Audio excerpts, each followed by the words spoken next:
বাচ্চাদের দলগুলো বলছে, তারা তো অনেক কিছু বলছে, তারা এইটা দিবে না, ওইটা দিবে না, এই করতে দিবে না, ওই করতে দিবে না। এখন তো আমেরিকার $29 মিলিয়ন নাই, যা খুশি তা করে ফেলবে। কিন্তু বাচ্চারাই তো আপনাদের জোট না, বাচ্চাদের আমাদের জোট না, বাচ্চা তো $29 মিলিয়ন জোট। ওই $29 মিলিয়ন দিছে আমার বাইডেন সাহেব, ওইটার জোট। এখন তো ওই গরম নাই। তারা যে দুর্নীতি মুক্ত না, এই তো কুমিল্লার যখন ফ্লাড হয়েছে তখন যে টাকাগুলো লুটপাট হয়েছে, কি হয়েছে?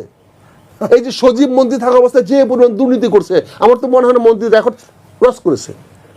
তারা তো আর বিশ্বাসযোগ্য নয়, তাদের মধ্যে আস্থা নাই। 3 জন মন্ত্রী ছিল অন্তর্বর্তী সরকারের মধ্যে, একটা মন্ত্রী তো পারফর্ম করতে পারে নাই। 0.1 পারফর্ম করতো, 1% বাদ দিলাম, 0.1% পারফর্ম করলেও তো হয়তো।